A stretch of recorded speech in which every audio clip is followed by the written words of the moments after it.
Nous allons entamer le dernier débat de la matinée qui s'intitule « L'évaluation des professionnels, quels critères, quelle diffusion ?» Et je vais demander d'abord à Mathieu Durand, qui est le fondateur et le directeur général de WhatsUp Doc, de nous donner les résultats d'une enquête auprès des jeunes médecins sur le sujet. Vas-y, prends le micro. Pardon. Alors, merci Guy. Donc, selon un sondage qui a été effectué par le journal WhatsUp Doc auprès des jeunes médecins, 82% des jeunes médecins déclarent connaître au moins un médecin qu'ils considèrent comme dangereux dans leur pratique. Dans 64% des cas, le problème vient du choix thérapeutique, c'est-à-dire que ce soit de la prescription de médicaments ou de l'indication de gestes techniques. S'agissant des chirurgiens interrogés, le problème, selon eux, vient à 63% de la qualité des gestes techniques. Donc la question n'est pas faut-il ou ne faut-il pas évaluer les médecins. La question n'est pas non plus comment l'évaluation pourrait améliorer ou mettre à jour des pratiques considérées comme déjà bonnes. Mais la vraie question qui va être abordée sur cette table est plutôt quels critères et quelle diffusion de cette évaluation sont nécessaires pour éviter des pratiques considérées comme dangereuses de la vie même de médecins.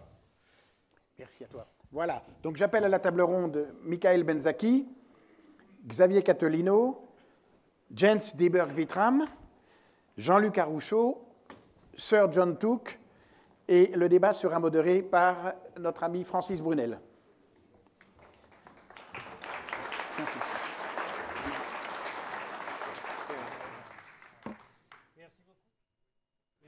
Merci beaucoup. Alors, comme il est midi et que vous êtes tous connectés, vous savez que vous êtes en hypoglycémie. Donc, je vous engage à lever les bras et à respirer un bon coup pour stimuler la glycogénolyse, pour monter la glycémie. Bonjour à tous. Donc, je voulais simplement faire une introduction très très courte parce qu'elle a été parfaitement mise en place par cette statistique. Et donc, nous savons qu'évaluer, c'est mesurer la valeur.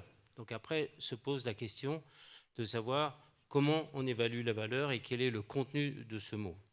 Ce n'est pas une idée neuve, hein. L'évaluation des professionnels, ça a progressivement, ça a permis de créer un certain nombre de structures. Je ne les citerai pas, vous les connaissez.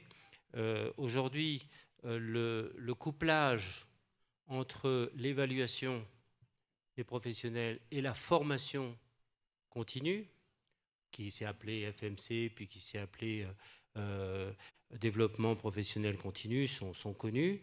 Et donc, on va probablement être amené à faire ce parallèle. Je voudrais simplement, en démarrant, il y a une photo qui a été prise parce que le sujet est extrêmement d'actualité, puisque dans le Parisien du 9 septembre, voilà, voici le TripAdvisor de la santé. Donc bientôt, peut-être, on pourra louer son cabinet, une sorte de Airbnb médical, je ne sais pas encore. Et puis, on va démarrer la petite vidéo traditionnelle avant que je pose la première question à Jean-Luc.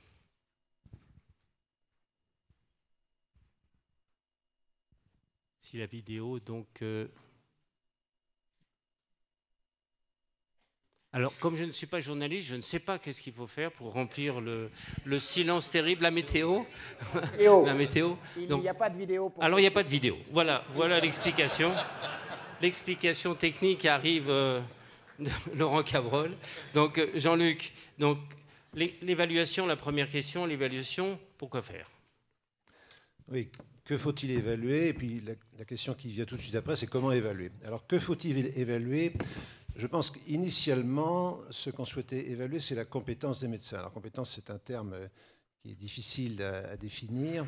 À la Haute Autorité de Santé, on aime bien définir. Donc, il y a quelques années, on avait défini la compétence comme d'un côté les acquisitions théoriques et pratiques, et de l'autre côté, les aptitudes à réagir à des situations. Donc, il est clair qu'il y a une relation entre la compétence individuelle et les résultats. Et c'est surtout vrai en chirurgie, où on sait depuis bien longtemps qu'il y a des grandes disparités entre les chirurgiens, que par ailleurs, quand on prend 100 chirurgiens, s'ils sont à l'origine d'un événement indésirable grave, il y en a 10 à 15% qui referont la même erreur, et donc on sait bien qu'il y a un problème de compétence. Alors pour autant, je pense que les choses sont plus compliquées que cela, et ce n'est pas uniquement la compétence qu'il faut évaluer, parce qu'en fait, on n'agit pas tout seul. On agit dans un environnement, et on sait maintenant que les erreurs médicales, les événements indésirables graves, sont très souvent liés à des dysfonctionnements d'équipe, sont très souvent liés à des mauvaises ententes entre les acteurs. Une étude israélienne a montré que lorsqu'il y a des problèmes entre les médecins entre eux ou entre les médecins et les membres de l'équipe, les résultats sont moins bons. Donc voilà, ce n'est pas uniquement le savoir-faire, c'est aussi le savoir-être et c'est aussi la façon de se comporter en équipe. Et donc nous, à la Haute Autorité de Santé, on agit de plus en plus sur le fonctionnement d'équipe et l'évaluation du fonctionnement d'équipe. Xavier, vous êtes chirurgien, vous adhérez à cette proposition. C'est donc l'évaluation individuelle ou collective ou d'un process? L'évaluation collective est indispensable puisque de plus en plus, effectivement, on travaille en équipe. Et le chirurgien tout seul dans son coin, c'est fini. En tout cas, ça doit... L'évaluation... ça marche, oui. L'évaluation collective est indispensable puisque aujourd'hui, on travaille en équipe. La médecine, elle se fait en équipe et la chirurgie encore plus. Donc de toute façon, l'évaluation doit être collective, même s'ils ne feront pas supprimer l'évaluation individuelle.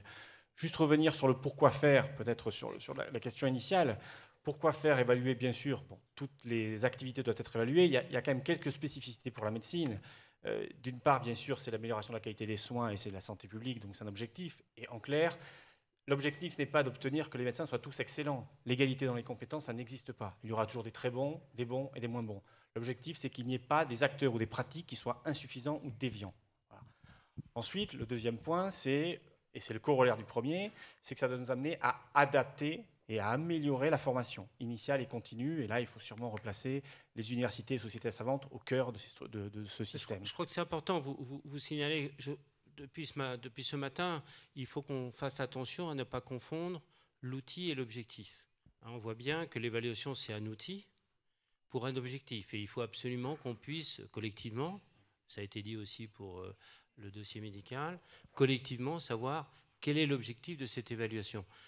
Jeans, vous êtes très attentif aux outcomes du système de santé. Quelle est votre opinion sur la nécessité de mettre en place cet outil? Pourquoi le faire? Quel est l'objectif? Et cet outil d'évaluation doit-il être individuel, collectif? Et puis, on aura en fin de discussion une discussion sur à quel niveau? Est-ce que ça doit démarrer très tôt, dès les études de médecine, et on se retournera vers nos jeunes futurs collaborateurs? Jeans.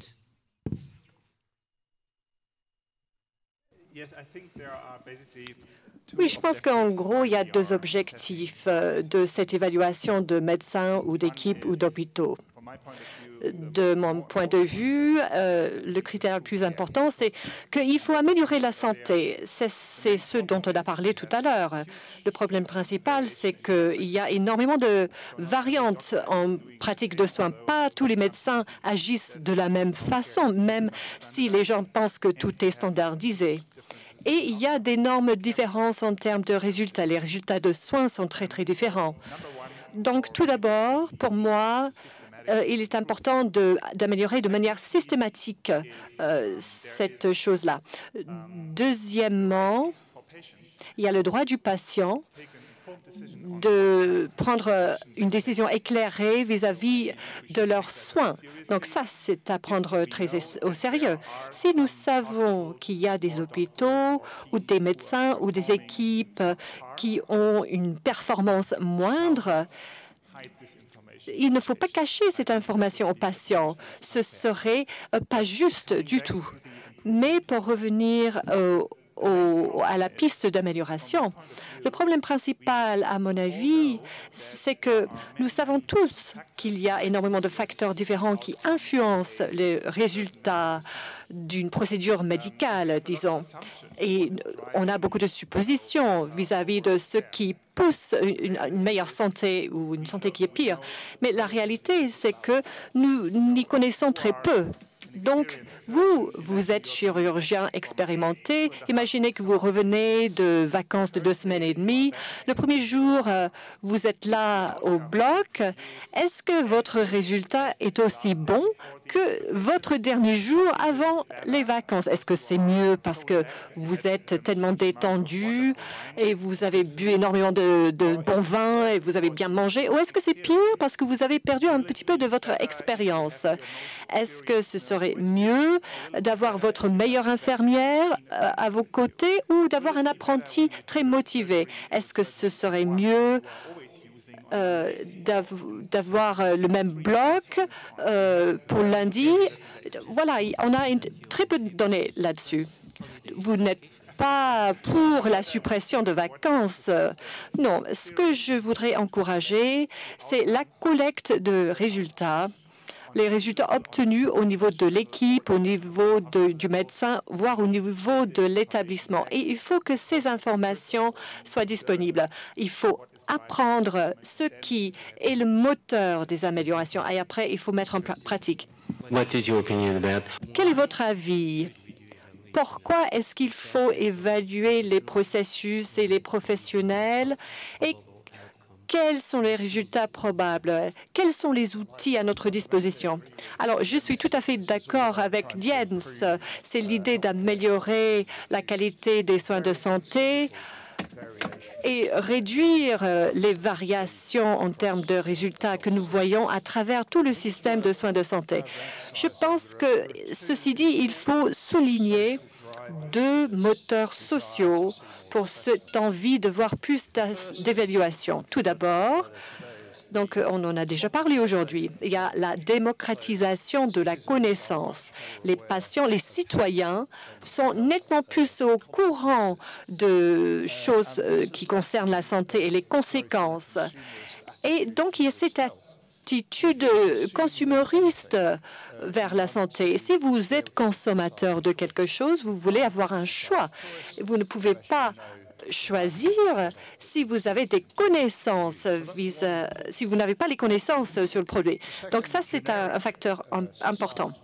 Après, il y a un autre point sociétal générique.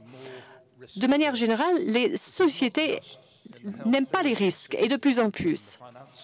C'est pareil pour le secteur financier. Suite à la crise, on le voit ça par rapport au développement de nouveaux produits médicamenteux, en termes de qualification, en termes d'exigences réglementaires. Lorsqu'on met ces 2 éléments ensemble, on voit que la société demande un système d'évaluation qui est nettement plus rigide et des réglementations obligatoires. Et on ne trouve pas. Bien sûr, il y a une conséquence un peu malheureuse de tout ceci, ou potentiellement malheureuse, c'est que si on essaie d'assurer cette conformité, si on n'est pas attentif, on a cette variation. Il y avait un commentaire notable fait par un de nos ministres d'État au Parlement. Il a dit qu'aucun médecin ne doit être au-dessous de la moyenne. Statistiquement, c'est assez difficile. Mais voilà, vous voyez les défis auxquels nous devons faire face. Les gens ne comprennent pas que la conformité n'est pas si facile que ça à atteindre. On devra en fin de table ronde prendre en compte les effets pervers de l'évaluation, parce que nous savons tous ici que chaque fois qu'on veut améliorer un système ou chaque fois qu'on met en place une procédure, il y a toujours des effets pervers.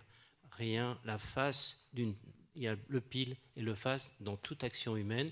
Et encore une fois, la médecine est une activité humaine, donc nous travaillons sur l'humain. Michael, quelle est votre opinion? Et moi, je veux simplement, sans vous guider, répondre à la même question, mais vous êtes pas très loin de vos études. Vous avez été évalué pratiquement tous les semestres. On va y revenir. Alors en fait, il y a 2 niveaux sur l'évaluation. Il y a un niveau, la particularité française, c'est-à-dire que l'évaluation en France, c'est la guillotine. C'est-à-dire qu'on arrive et on tranche des têtes. C'est-à-dire que vous avez le brevet des collèges, vous avez le bac, Vous avez pour les médecins la première année, la P1, vous avez le concours pour passer l'internat, et systématiquement, soit ça tombe, soit ça tombe pas. Donc il y a cette particularité française qui fait que quelque part, depuis tout jeune, on a peur de l'évaluation. Le deuxième point, alors que dans les pays anglo-saxons, c'est plus naturel, ça permet d'améliorer les performances, de corriger le tir, etc. Le deuxième point, c'est un aspect générationnel. L'évaluation, enfin on le voit, ça tweet en ce moment, c'est un favori, c'est un like sur Facebook, c'est, vous le disiez tout à l'heure, TripAdvisor. En permanence, on évalue. On avait, juste avant de venir sur la scène, on avait même un sondage sur, voilà, en permanence, on évalue. Et donc, pour la jeune génération, c'est quelque chose de naturel d'évaluer, de donner son avis pour ensuite avoir une perception un peu différente et d'améliorer, de corriger le tir. Ensuite, sur l'évaluation tous les semestres. Bon, je suis au regret de vous annoncer que ce n'est pas forcément le cas. On a fait une étude, donc l'intersyndicat national des internes, l'ISNI, l'année dernière, a fait une étude sur la formation théorique des internes qui révélait que pendant leur internat, finalement, 60% des internes n'étaient jamais évalués. Oui, j'entends bruisser dans la salle. Il y a le murmure évoqué tout à l'heure par nos amis journalistes. Donc, voilà. La glycémie remonte. Merci. Nous, on l'a publié, bon, de façon un peu provocante, évidemment, mais c'était pour dire à un moment donné, il va falloir se poser autour de la table et de déterminer est-ce qu'un interne en chirurgie, au bout de 5 ans, est-ce qu'il a fait tel acte de chirurgie en premier ou en deuxième opérateur, ou est-ce qu'il a passé 5 ans à tenir la caméra de Célio et à jouer les Steven Spielberg? Donc la question, elle est véritablement là. Comment est-ce qu'on évalue tout au long de la formation des jeunes professionnels pour derrière avoir des professionnels de qualité et effectivement aller au-delà de la moyenne? Merci beaucoup. Alors, je me retourne de nouveau vers Jean-Luc. Donc maintenant, la deuxième, on est tous d'accord. Je pense qu'effectivement, l'évaluation, alors je crois qu'effectivement, comme on est dans des activités humaines, et on l'a dit tout à l'heure, il faut que les personnes aient envie d'agir, il faut leur donner l'envie de faire. Elle ne doit pas être sanctionnante. Je pense que c'est assez simple à mettre en place. Et la question se pose, un peu comme précédemment, c'est quelle est la gouvernance de cette évaluation et quels sont les outils. Donc je me retourne vers l'HAS. Enfin, vous intervenez à titre personnel ici, hein. Tout le monde est libre de sa parole, c'est le principe de Cham. Sauf qu'il n'y a personne qui nous regarde, on est en confidence là. Donc qui doit faire ça et quelle gouvernance? Comment doit être évalué et avec quels outils et à quel niveau? Si l'arrière-pensée c'est de dire que c'est la HAS qui doit le faire, la HAS fait beaucoup de choses, beaucoup. Elle fait de mieux en mieux, bien sûr. Mais là, le cas échéant, elle ne peut pas tout faire. Il y a beaucoup d'autres acteurs. Il y a en particulier, bien sûr, les agences régionales de santé, les conseils de l'ordre, les conseils nationaux professionnels, l'université. Donc il y a beaucoup d'acteurs. Vous savez, Jean-Luc, que quand il y a beaucoup de pilotes, ça veut dire qu'il n'y en a pas du tout. Ça dépend, on peut effectivement se coordonner, c'est peut-être pas tout à fait le cas actuellement, mais on peut se coordonner. Alors, la question principale, c'est de savoir quels sont les outils de l'évaluation. J'ai dit tout à l'heure qu'initialement, on évaluait des compétences. Je n'ai pas eu le temps de dire, mais ça a été très bien dit par nos deux invités qui ont tous les deux centrés sur le outcome, sur les résultats. Et je pense qu'effectivement, de plus en plus maintenant, on va évaluer les professionnels sur leurs résultats. Et je pense que les professionnels eux-mêmes en sont conscients et sont d'accord, à la condition que ça soit bien sûr sur le fondement d'une valeur professionnelle partagée et promue. Mais de plus en plus, on va agir sur les résultats. Alors, ça, c'est très difficile. Comment va-t-on juger les résultats ? De plus en plus, on ne va pas juger un professionnel pour sa formation, pour la façon dont il est allé au congrès, pour la façon dont il est allé remplir des QCM sur un serveur. Ça va continuer, bien sûr, mais de plus en plus, on va juger sur les résultats. Les anglo-saxons ont été les premiers à mettre en place ce qu'on appelle des indicateurs, et la Haute Autorité de Santé a cette mission de définir des indicateurs. Alors, il y a peut-être trop d'indicateurs, ils sont peut-être trop compliqués, et surtout, ils obligent souvent à retourner au dossier du patient. Et évidemment, les choses sont en train de changer, puisque les systèmes d'information permettent maintenant d'avoir les informations facilement en temps réel et sans user du temps médecin ou du temps professionnel de santé. Alors, à la Haute Autorité de Santé, nous avons un certain nombre de missions d'évaluation. Nous avons bien sûr l'évaluation des établissements de santé, la certification des établissements de santé, qu'on essaie de faire de plus en plus tourner vers le patient, tourner vers sa sécurité, tourner vers les pratiques professionnelles, et notamment à l'aide d'indicateurs qui sont notre deuxième mission, les indicateurs qui sont des indicateurs de qualité, mais qui de plus en plus deviennent des indicateurs de pratique. On a souvent dit que les professionnels de santé et les médecins considéraient que les indicateurs de la HAS étaient trop techno et n'étaient pas en prise avec la vie réelle. Donc de plus en plus, nous allons vers les indicateurs de pratique médicale et en particulier, nous développons des indicateurs de sécurité du patient. Alors on va peut-être pas assez vite, les anglo-saxons, encore une fois, sont en avance par rapport à nous. Ils ont mis en place des indicateurs de morbidité, mais aussi le fameux indicateur de mortalité, qui est un ratio de mortalité intra-hospitalière standardisé. Nous mettons du temps à le mettre en place, parce que ce n'est pas aussi simple que cela. Il y a évidemment d'abord l'ajustement en fonction de la gravité du cas, des comorbidités, de l'âge du patient, et c'est difficile à faire. Et ensuite, l'expérience des autres pays a montré que l'utilisation de ces indicateurs entraînait des biais. Alors, le premier biais, c'est des problèmes de codage, pas tout à fait parfait, mais les autres biais sont qu'on sélectionne les patients pour diminuer le taux normalisé de mortalité. Le troisième biais éventuel, c'est qu'on fait sortir les patients. Donc, nous voulons, nous, être sûrs que les indicateurs que nous utilisons, que nous sommes en train de développer, auront été bien validés avant de les mettre en application. Et alors, si on a le temps tout à l'heure, je reviendrai sur ces indicateurs pour parler de leur utilisation. Il y a en gros deux utilisations, c'est en interne pour les établissements de santé pour s'améliorer et en externe pour faire connaître aux usagers, aux patients, les résultats dans les différents établissements de santé et des différentes équipes. Xavier, vous avez prononcé deux mots qui ont été abondamment cités ce matin, vous avez bien dit qu'on finissait par retourner au dossier du patient. On voit la difficulté d'avoir un dossier patient lisible, utilisable. Donc là, on tourne un petit peu en rond, puis on reviendra là-dessus tout à l'heure. Il faudra aussi qu'on essaye de lever un certain nombre de tabous, savoir pourquoi les professionnels sont réticents, pourquoi il y a un tabou sur l'évaluation et sur ce sujet-là. Et probablement d'ailleurs, le tabou et la difficulté de mettre en place le dossier médical généralisé et l'évaluation, il y a peut-être un micro-lien entre les deux, Xavier. Et quel est le rôle, je voulais poser, vous êtes chirurgien, Jean-Luc a dit très clairement que l'évaluation devait être spécifique, c'est-à-dire qu'elle dépendait effectivement des pratiques et des spécialités. Quel peut être le rôle d'une société savante, par exemple? Est-ce qu'on doit évaluer un chirurgien comme on évalue une autre pratique médicale? Je crois qu'effectivement, la clé, c'est se mettre d'accord sur des critères. Or, il y a des secteurs de la médecine, je pense notamment à la chirurgie, qui sont relativement aisés à évaluer.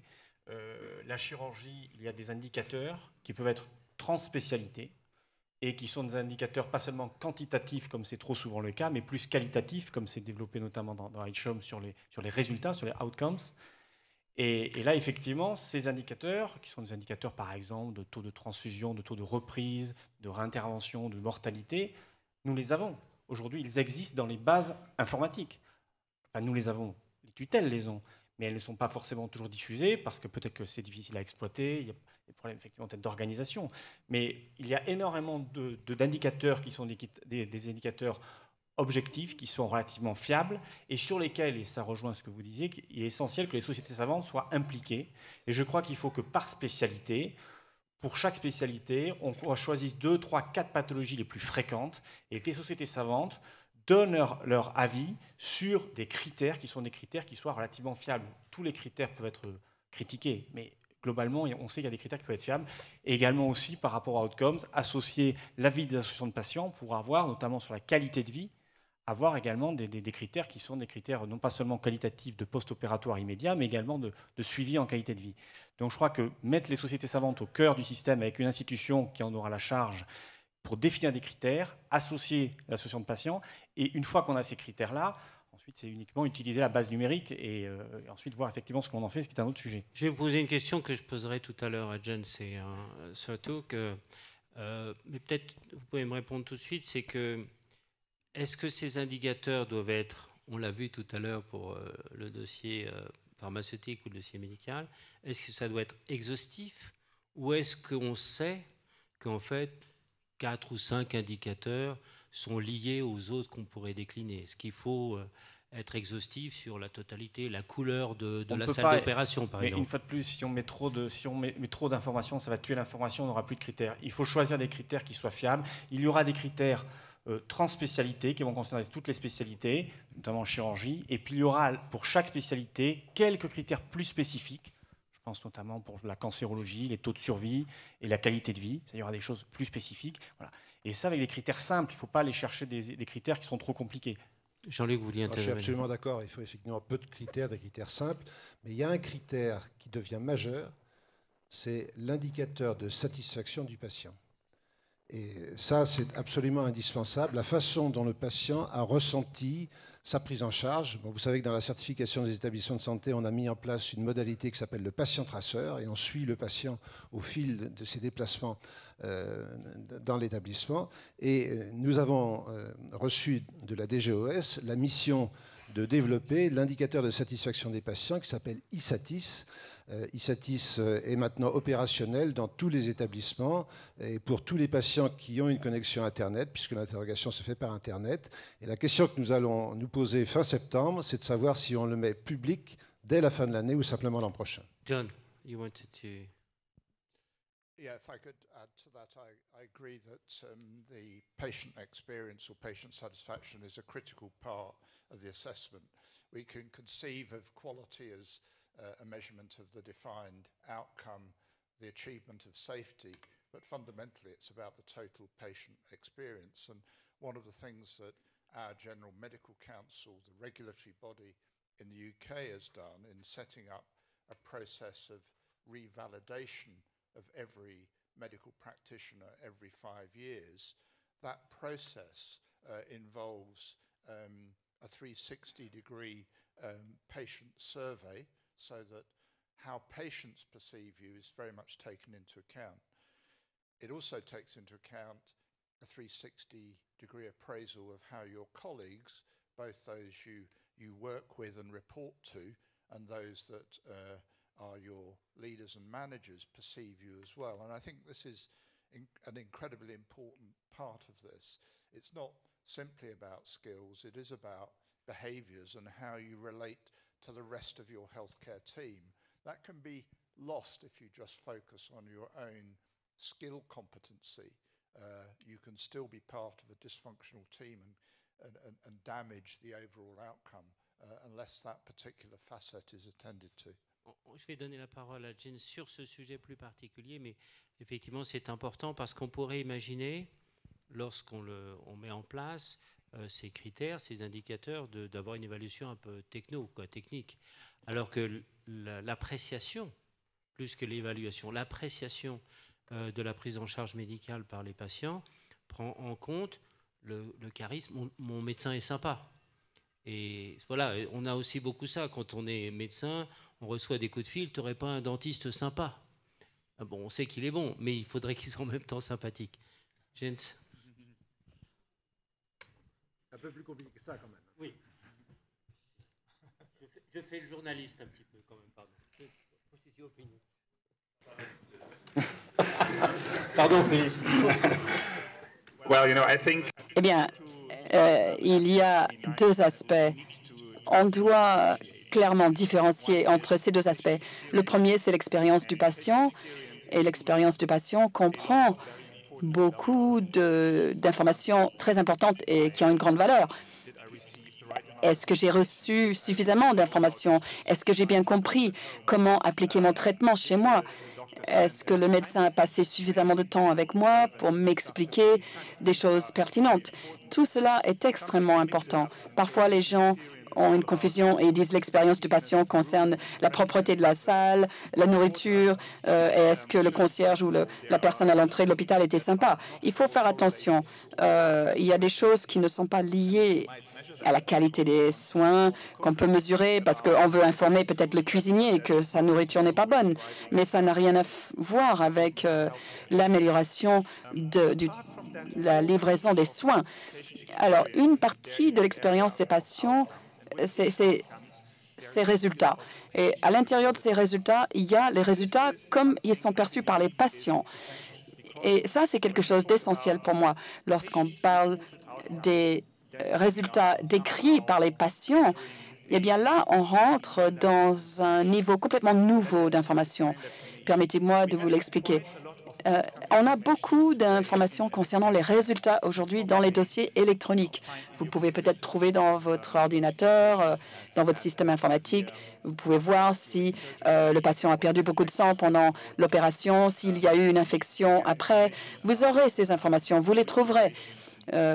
Ces informations sur ou une réopération, etc. Ça, c'est important. On peut trouver ces informations sans même poser la question au patient. Mais le système de soins devient plus passionnant lorsqu'on prend en compte le point de vue du patient. Alors, par exemple, si vous demandez au patient qui a reçu, qui a été opéré du cœur, 6 mois après, que pensez-vous de votre qualité de vie maintenant, quand vous montez l'escalier, quand vous promenez le chien? C'était si important pour vous. Qu'en dites-vous de votre sommeil la nuit? Est-ce qu'il y a des douleurs qui vous gênent encore? Est-ce que vos capacités de travail? Ce type de questions, ce sont les questions les plus importantes. Et au final, c'est comme ça que le patient apprécie si une intervention médicale a été efficace, bonne ou pas. Et c'est vraiment dans ce domaine, en fait, où beaucoup de médecins, d'un côté, ont très peur de cette évolution. Ils se disent « Oh mon Dieu, j'ai essayé d'être un bon chirurgien depuis des années et maintenant ils demandent à mes patients est-ce que leur qualité de vie est bonne après l'opération. C'est pas juste. Mais d'un autre côté, c'est très utile de savoir que chaque médecin veut savoir cela. Ça les intéresse. Ils veulent cette information. Si on pose la question à 100 chirurgiens, aimeriez-vous l'idée que je vous donne des statistiques fiables, des données fiables sur la qualité de vie de vos patients 6 mois après que vous ayez passé 8 heures dans la salle d'opération pour rendre ce patient heureux? Les médecins disent oui, j'aimerais bien avoir cette information. Nous avions, il y a une dizaine d'années, dans le département, avec l'aide précieuse de Laurent Alexandre et sa société Medcost, nous avions introduit un système d'évaluation par les patients eux-mêmes. Ils rentraient directement depuis chez eux dans leur ordinateur les résultats sur leurs résultats biologiques et également les résultats sur la qualité de vie, donc les suites de nos opérations.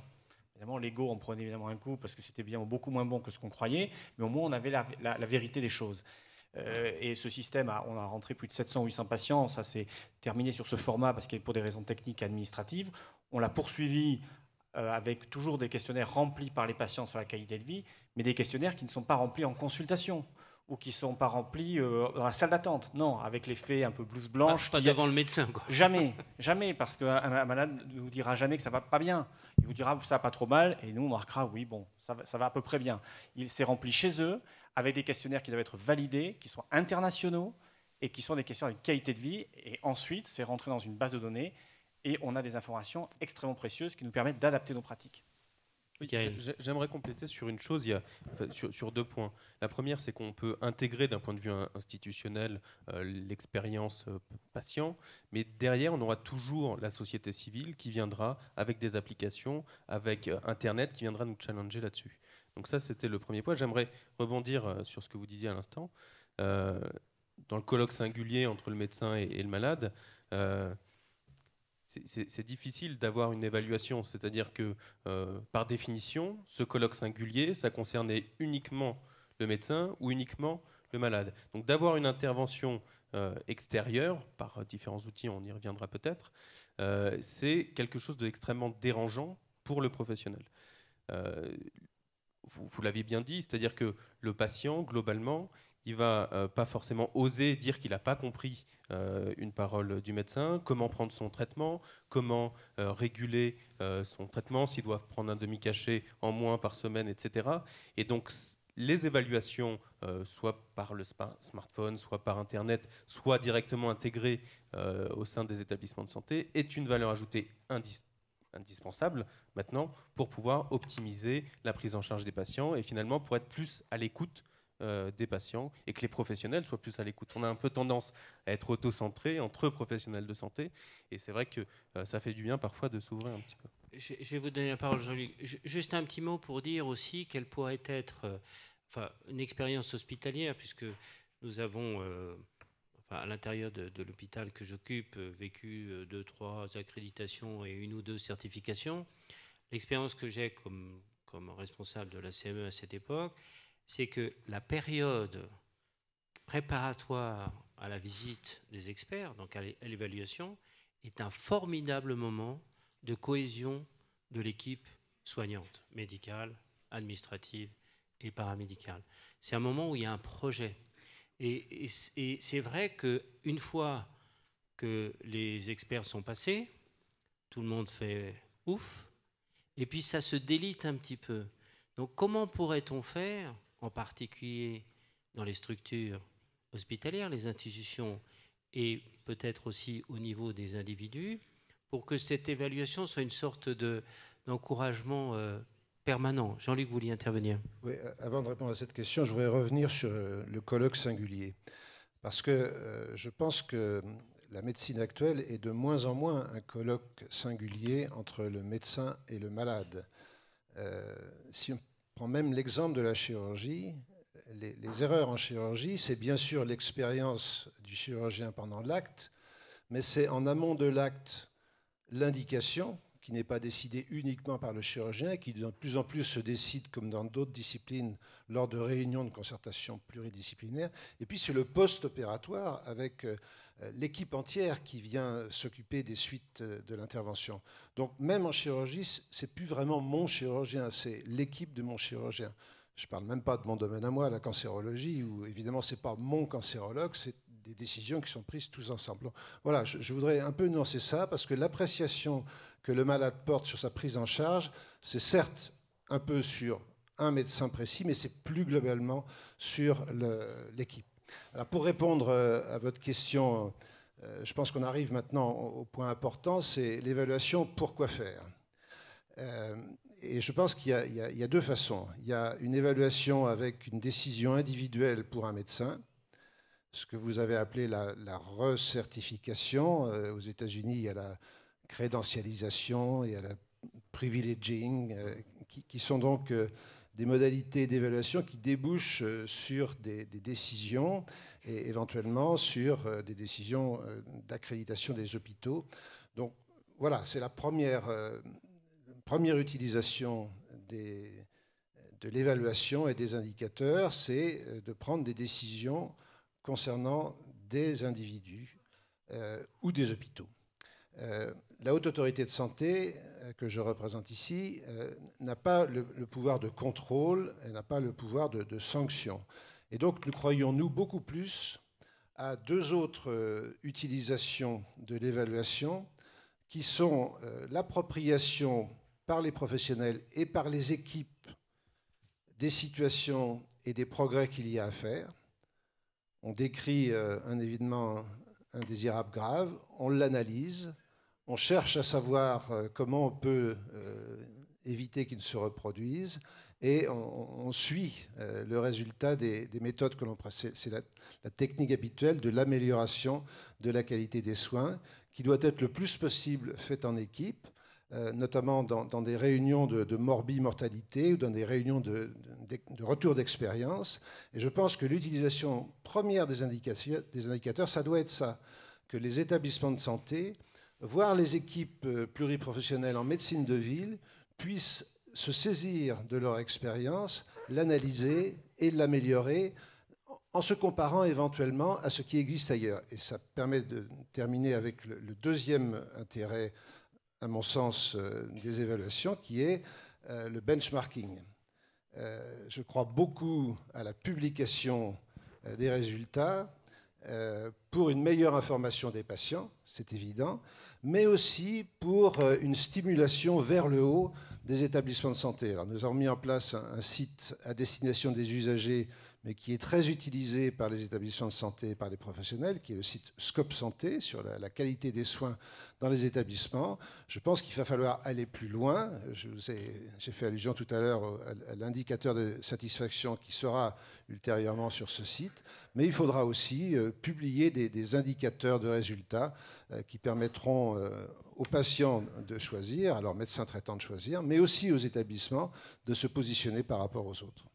John, vous vouliez intervenir.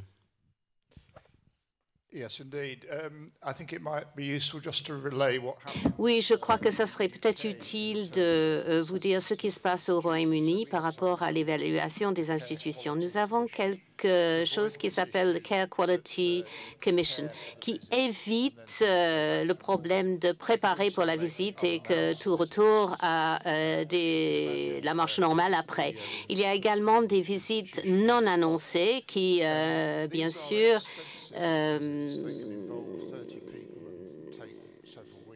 mettent à l'épreuve les institutions. Ce sont des visites qui peuvent prendre plusieurs semaines et parce que notre système est public, les conséquences des décisions peuvent aller très loin.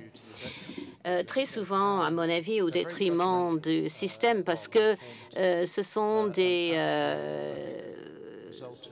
évaluations qui sont basées sur le jugement plutôt que sur l'information. Et malgré le fait que nous savons que les déterminants de la qualité hospitalière sont la cohérence du leadership, il y a des effets pervers. Oui. Continuez. Je pense que le point principal là est que toutes les évaluations, qu'il s'agisse d'individus ou d'établissements, doivent être formatrices et doivent viser l'amélioration continue. John, si vous pouvez commenter sur les effets positifs. Les effets d'engagement d'une équipe sur l'évaluation, les effets de cohérence d'équipe et les effets pervers que John vient d'évoquer, qui effectivement, les chefs de service, ils finissent par s'en aller parce qu'ils en ont marre de se faire évaluer. OK, you got it. So my experience is... Oui, mon expérience est qu'il y a des différentes phases. On peut passer par ces différentes phases, par société, par pays ou par équipe. Si vous mesurez vos résultats en matière de soins, quelle que soit la manière de le faire, et que vous les publicisez, bien sûr, les gens sont craintifs et ils deviennent très anxieux. Mais mon impression et mon expérience me dit qu'il est très important que ce soit quelque chose de normal et qu'il faut que ça devienne normal très rapidement. Lorsque vous êtes dans la deuxième ou troisième phase des évaluations, vous fournissez des données continues de qualité. Et il y aura des informations concernant les indicateurs, leur utilisation et l'ajustement des risques. Mais c'est quelque chose qui a été fait 1000 fois partout dans le monde et c'est quelque chose de faisable, de possible. Mais les équipes de soins utilisent ces données de manière tout à fait professionnelle et systématique. Il n'y a pas de débat sur le si ou le comment. Il s'agit de savoir ce qu'on peut apprendre, comment on peut s'améliorer. Et si les résultats sont meilleurs, c'est pour qui? C'est pour John, pour Jack, pour Jim, pour un autre hôpital? Est-ce que je peux y aller? Est-ce qu'ils vont partager leurs données ou pas? Il faut que ceci devienne partie de notre culture médicale. Il faut intégrer le point de vue du patient dans notre travail normal. Et à ce moment-là, on va voir qu'il n'y a pas de problème. Et il y a peut-être un autre aspect aussi. Typiquement, les gens surestiment l'effet de la transparence envers le public. Et dans beaucoup de pays, on a vu qu'il y a beaucoup d'informations qui sont vraiment passionnantes, qui sont disponibles. Regardez les registres suédois qui ont dévoilé des données très délicates au public. Et au National Health en Grande-Bretagne, le taux de complications est maintenant au niveau individuel. On peut aller sur l'Internet, trouver le nom de mon chirurgien personnel et voir combien de complications qu'il a eues pendant les 2 derniers mois. Donc, c'est quelque chose qui est déjà en marche. Et on n'a jamais vu de révolution, ni de suicide, ni d'autres catastrophes pour cela. Ce que l'on voit en général est que le public s'intéresse à une forme condensée de ce genre d'information qui va donc conditionner leur décision. S'ils ne l'ont pas, ils ne sont pas vraiment trop embêtés, mais les fournisseurs de soins, les prestataires de soins l'utilisent. De la formation théorique des internes qu'on avait lancé donc, en 2014. Alors forcément, on avait fait un classement, c'est à la mode, hein, le premier et le dernier. 2 types de réactions sur l'évaluation de leur formation, donc l'évaluation des facultés de médecine. 2 types de réactions. La première, on convoque les internes dans les bureaux, du doyen ou du chef de service. Je ne donnerai pas de nom, rassurez-vous. Deuxième type c'est sur de Internet, réaction. donc on peut le trouver. C'est sur Internet, enfin pas la réaction, pas toutes les réactions. Et le deuxième type de réaction, c'est OK, on réunit, on n'est pas bien classé, on réunit les représentants des internes, on réunit le président de CME, on réunit le doyen, et comment on fait pour améliorer l'encadrement, la formation des internes. 2 types de réactions. Donc ça, c'est sur un exemple. Deuxième exemple, c'est l'évaluation des stages et l'évaluation de l'encadrement. Je pourrais demander pourquoi est-ce que l'encadrement des jeunes professionnels ne fait pas partie, par exemple, de la certification des établissements. Pourquoi est-ce qu'on ne va pas regarder dans le détail ce que font les établissements pour améliorer justement leur encadrement des jeunes professionnels. Sur l'évaluation des stages, on a une obligation d'avoir l'évaluation de l'enseignement, une obligation légale. Donc tout ce que l'administration française fait de mieux, comme il y a une obligation légale, eh ben, on va le faire. Donc on va prendre un papier, les internes vont remplir pour évaluer leur formateur. Le fameux cahier de stage. Alors pas le cahier de stage, l'autre versant, c'est-à-dire qu'on va évaluer l'enseignement. L'enseignement, pardon. Que n'ai-je dit ? Ah si, j'aime bien le lapsus. Et donc avec cette feuille de papier, la majorité des facultés de médecine gardent le papier et font du classement vertical. Vous voyez, on ne s'en sert absolument pas. On a une mine d'or, on ne s'en sert pas. Alors, il commence à y avoir des applications où vous avez notamment Stagium, je pense, une application où vous avez directement sur votre smartphone, vous allez dire, est-ce que le temps de travail des internes est important, pas important, est-ce qu'on est bien formé, etc. Et donc, on va avoir comme ça une véritable utilisation de ces données pour améliorer la formation des jeunes professionnels. Xavier. Oui, rebondir sur la formation et l'enseignement.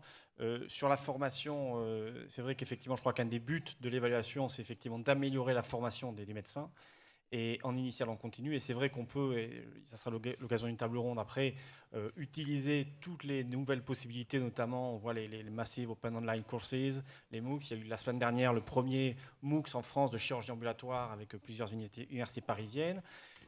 Avec toutes les techniques de simulation médicale et chirurgicale qui sont en train de transformer complètement la qualité de l'enseignement que l'on peut faire par rapport à ce que nous avons connu il y a 20 ou 25 ans.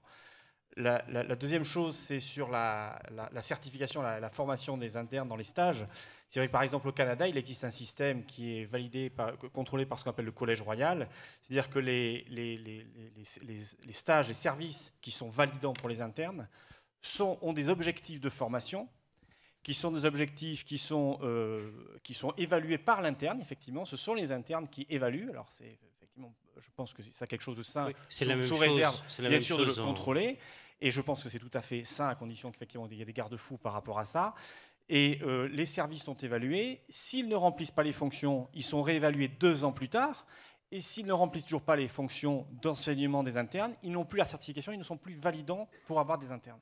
Je crois que voilà, tous ces systèmes-là, ils sont à notre disposition, il faut les mettre en place. Peut-être que John peut intervenir parce que ce système existe. Et juste pour faire une expérience courte, personnelle, lorsque j'étais en responsabilité des enseignants en radiologie de France, on était allé voir le Royal College de radiologie et on a effectivement découvert ces visites de certification du programme pédagogique qui était assorti d'une sanction si le programme pédagogique n'était pas clairement existant. Or, aujourd'hui, quand on est professeur, c'est une aparté de la table ronde, on est professeur à vie, voire très longtemps après. John. Oui, je pense qu'il est effectivement très important que dès le départ de l'éducation médicale, il faut encourager des pratiques basées sur la réflexion. C'est la mentalité qui est sous-jacent à tout ce qui vise à l'amélioration continue. De plus, c'est un engagement vers la formation continue. Nous savons tous en pratique médicale que la connaissance que nous utilisons actuellement n'a aucune ressemblance à ce qui existait lorsque on s'est qualifié. Donc, il faut une pratique de ce genre. Sinon, on ne va pas avoir une profession médicale qui va profiter des nouveaux développements. On a déjà entendu aujourd'hui comme la compréhension des compétences quantitatives et l'informatique va jouer un rôle prépondérant dans l'avenir des professionnels de la santé. Donc, je crois qu'une adoption de la culture d'apprentissage qu'il faut tôt, et le fait de comprendre que les médecins sont des vaisseaux passifs qu'il faut remplir de connaissances est une très bonne culture à adopter. Un peu de politique, parce que ça ne sert à rien si on ne change rien. Cham a comme objectif de changer le monde. Vous ne saviez pas, mais maintenant vous êtes au courant, si vous saviez déjà. Donc voilà. Donc maintenant, faudra évaluer les. Non, mais c'est une autre table ronde et ça se fait en général après l'apéritif. Ce soir. Il nous reste à peu près 10 minutes, donc ça nous fait à peu près 2 minutes chacun. On s'aperçoit, et on l'a tous dit, qu'en fait, l'évaluation, elle est partout. Elle est dans les magazines.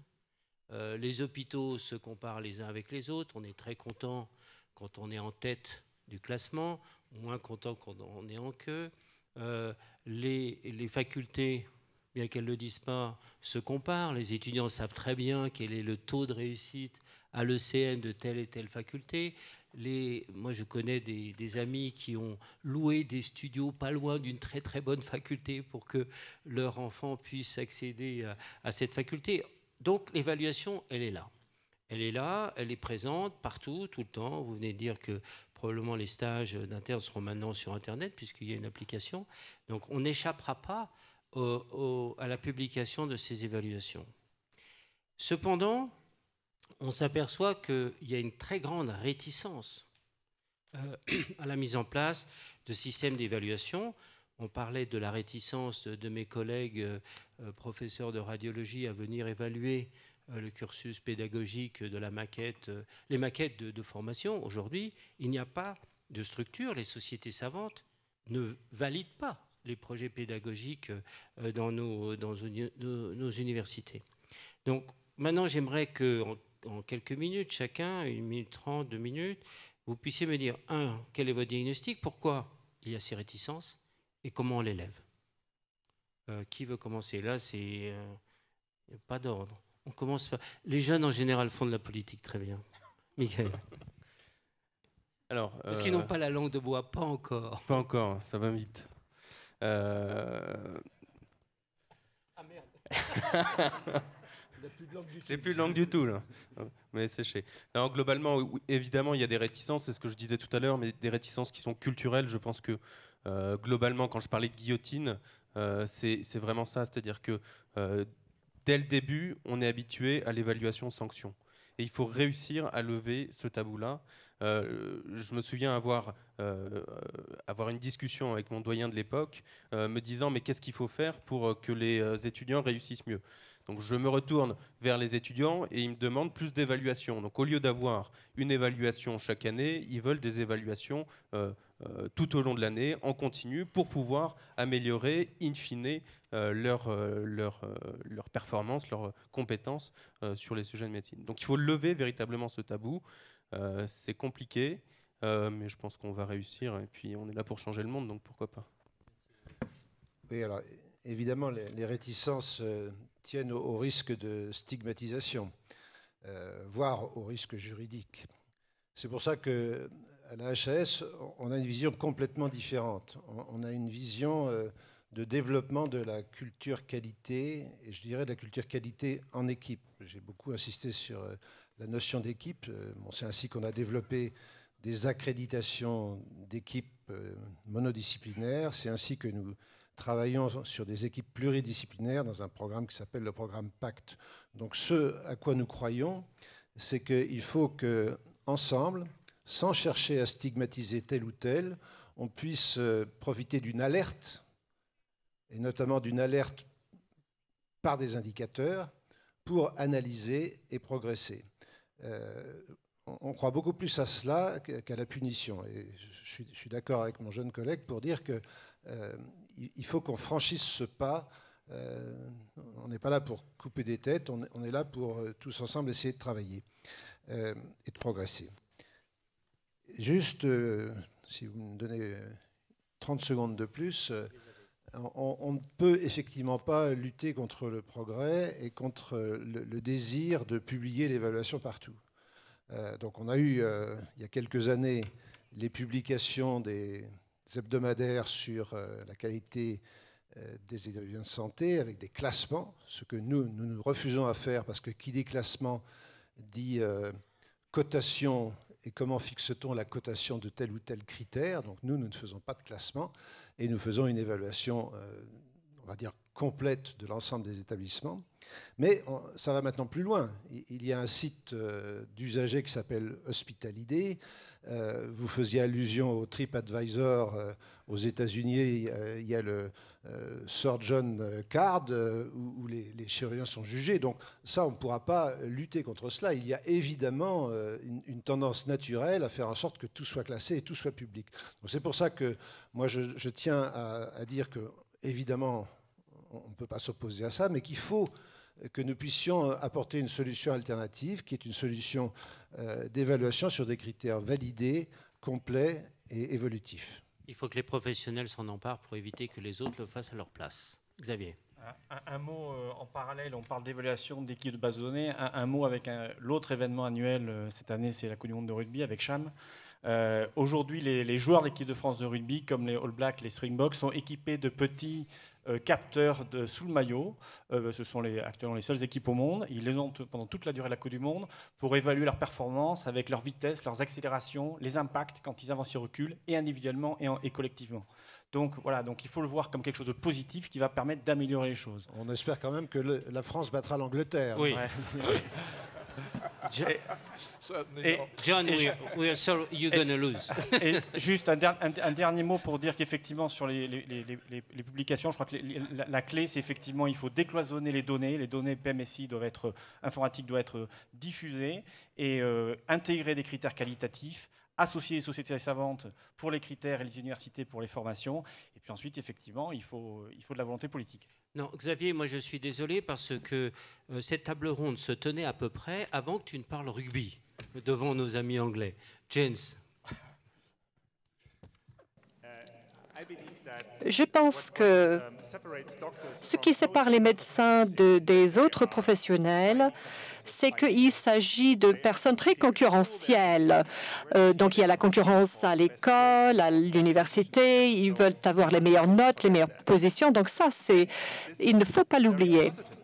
Et c'est un aspect positif. Ils veulent atteindre l'excellence. Chaque médecin veut être un grand médecin. Si vous mettez 100 médecins dans une salle et on leur dit « on a fait une évaluation et vous êtes tous moyens », là, c'est un problème. Vous allez avoir un problème. c'est entièrement différent si on met 100 plombiers ou 100 professeurs ou enseignants dans une salle. Donc, ce sont des gens qui veulent atteindre un niveau d'excellence.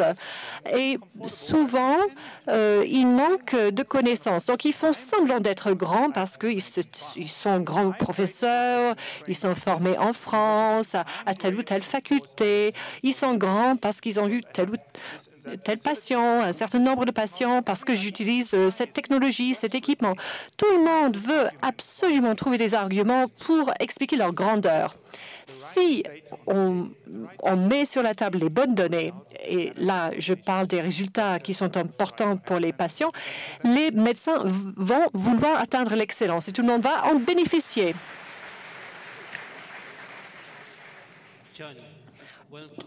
John, bienvenue en France. Vous avez 2 minutes pour votre conclusion. Alors, juste pour retourner à la question de cette résistance, il y a des raisons.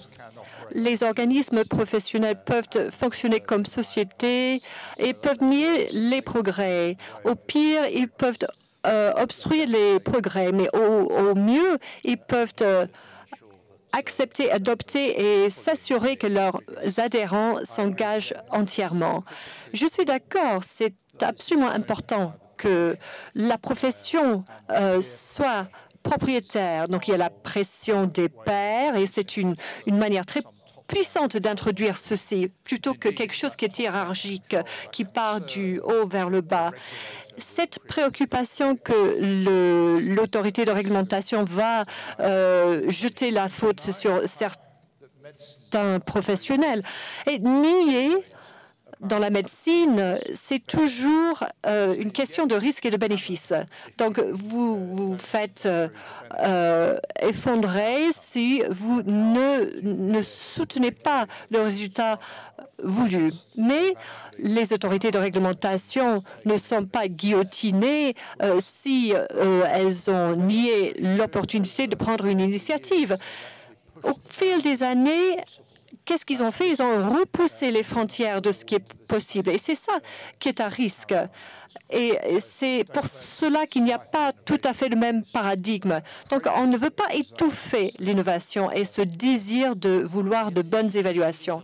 Je voudrais personnellement, avant que vous n'applaudissiez à tout rompre, avant d'aller déjeuner, pas tout de suite, remercier Guy Valencien pour l'excellence de cette organisation. C'est encore une table ronde absolument formidable. Merci à tous et bon appétit.